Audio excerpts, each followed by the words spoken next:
Good evening and happy Halloween, my fellow exorcists, and welcome to the lair of the Film Exorcist. Tonight we will be taking a look at Danganronpa, the animation.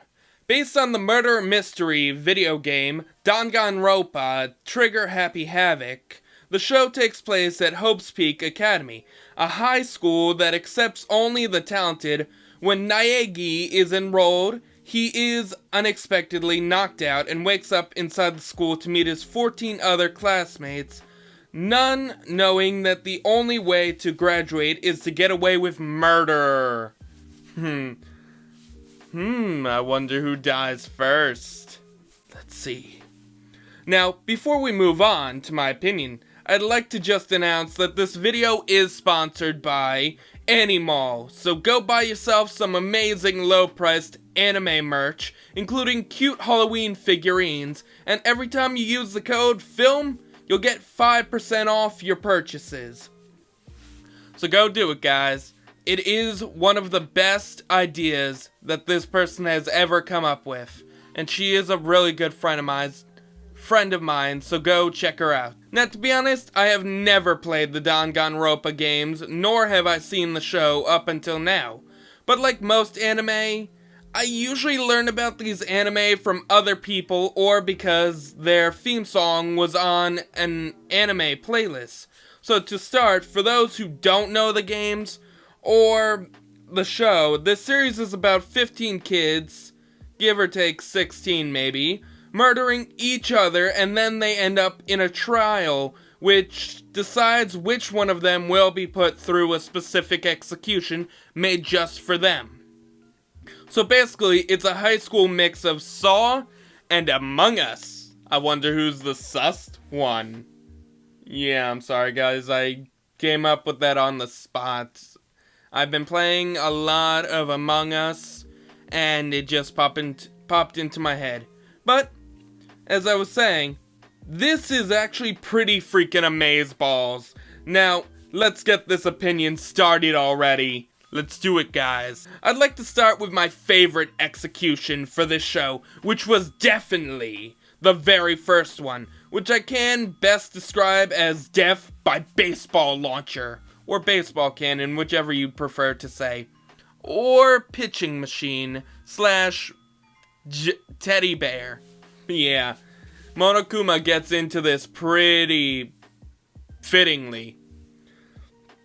I mean, who wouldn't get excited when watching someone get destroyed by the one thing they loved?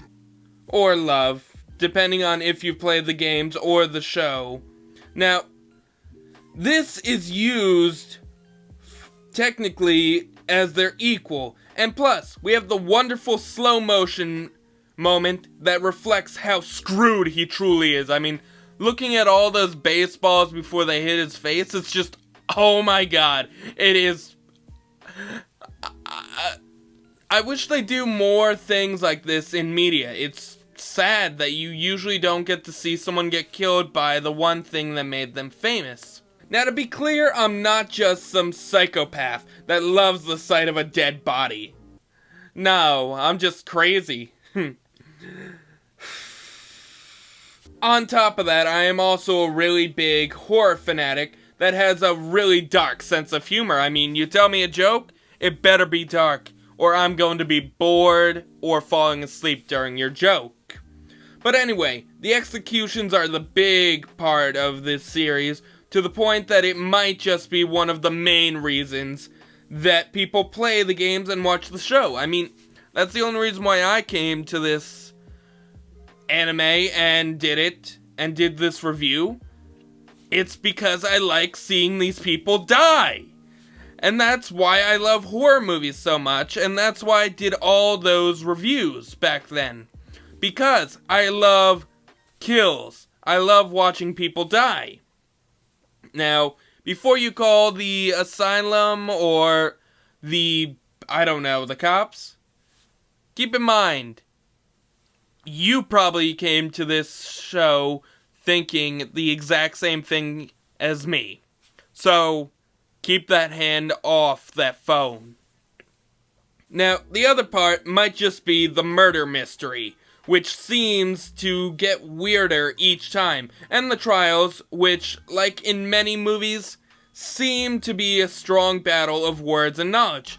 I mean, they even use actual verbal bullets to take out their opponent's arguments, or to fake out the culprits, which, honestly, is the coolest thing that they brought over from the games in this anime. Next, let's talk about our main character, Makoto Neigi, who has got to be the luckiest guy in the show due to how many times he gets his predictions right and survives a lot of the attacks on his life. I mean, I'm not going to tell you what happens close to the end, but it's pretty bad. Now, throughout the game and the show, he constantly thinks of himself as nothing more than just an ordinary student. And he keeps comparing himself to his classmates, which makes it seem like it's bad to be average. I mean, I'm average in a way, but he does actually get more confident after a while, and he starts to take up the leadership role of the group, but he's a big pain for Monokuma and his master, which, shh, I ain't gonna tell. Now, speaking of Monokuma, let's take a look at him as the main villain of the show and the games. This is definitely one bad teddy bear. I mean, he's even a better bear than the well-known sexual harassment panda from South Park, and that's because SH Panda never killed anyone, and Monokuma is unbearably funny to watch because of his dark humor. Oh, and despite what everyone else says, I actually really like his voice during the show, especially since it's so familiar to me, and it's a lot less high-pitched than the video game version, which is a lot more annoying than you'd think. And unlike this video and the game, there's definitely a lot less bear puns, so we should probably stop now. Sorry guys, bad jokes had to come in somewhere. Now, for those who already know who the real mastermind is, please don't spoil it for the others, because that would be wrong and would create way too much despair for me to handle. Especially since I love despair. Screw hope, go despair. But since I can't say who it is, I will just say that they are definitely my favorite character of both the anime and the first game, with how crazy they are and how fun it is to watch them talk about despair and how it gets them off. I mean, this person literally laughs throughout the entire last trial, and her death literally ends with her giving a peace sign and then getting bored right before the thing kills her. I mean, I guess it wasn't that much despairing, the loss that he or she had to take. You guys almost caught me saying who it was. Clever. Now, this person is basically right up there with Tanya on my list of favorite crazy people in anime. She's just the older version of crazy in anime, next to our favorite yandere, Yuno, which we'll get to her maybe next Halloween, who knows. But enough about the characters. Let's get into the story, which is definitely, in my opinion, better than the game. Now don't get me wrong, I do love the game so far, but it mostly boils down to my dislike for visual novels, and that's why I haven't played games like Persona yet. Really, the way I see it, when it comes to making me feel more about the characters and the situation they're in, I will always turn to the anime, because there's just something I like about watching almost realistic characters squirm like a real person instead of constantly going through the same halls only to look at the back of one of the characters to see a plain white formation. I mean, you turn around when you're going through the halls, you see the outline of the character, but it's just blank. I mean, what the hell? You couldn't make them a lot less paper thin? Or standee-like? I guess not. That would have taken too much effort in this game. Oh, then that I really enjoyed the trials, especially the second one, which was the most emotional one due to the massive betrayal felt between two friends who just started getting to know each other only for one of them to do the unthinkable.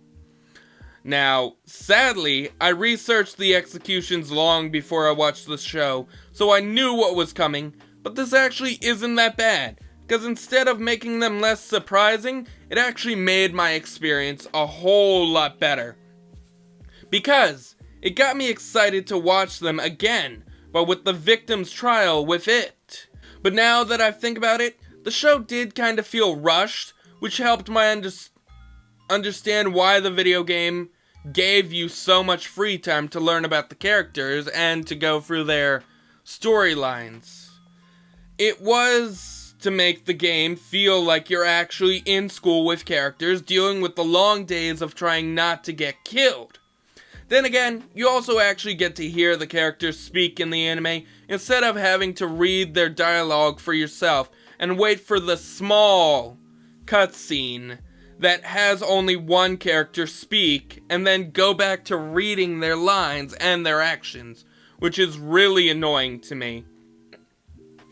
And this is another reason why the anime is better, especially since it pretty much enhances the twist ending, and it makes the finale feel a lot better to watch. I mean, yeah, they do the same ending cutscene, but they don't have... Actually, they do the exact same cutscene, but they don't have the motion of the characters that gives them life. No, it's like reading a manga and just looking at it and using your imagination, which, personally, I'm not good at, guys. I can honestly confirm that because I've tried for years and I just can't visualize things. I can write, I can give ideas, but I can't visualize it in my head.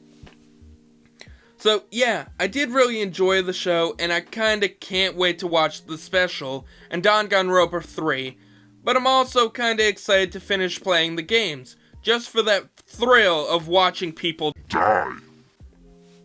So I'm giving this a 9.6 for the great story, the amazing characters, but also because of how quick the show felt.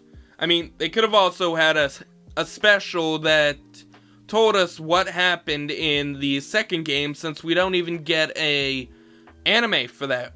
They just move on to the third game, and we don't even get an anime after that for version 3 or Despair Girls. I mean, come on, guys. They expect us to play the games when they're not as fun as the anime? What the heck? And I would recommend this show to anyone looking for a great anime to watch when you have that great horror craving, or you just want to see some crazy ways to die. I mean, you thought, Attack of the Killer Clowns was crazy with their guns made out of cotton candy. No. You can't beat it when it's household items that have been a part of your life that come and destroy you. I mean, we already shared that in the last review, which was Kakashigoto, where that guy got destroyed by what he loved. So, now this is just a much more hyper version of that.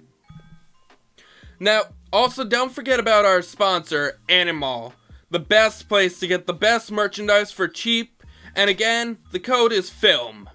FILM, all in caps.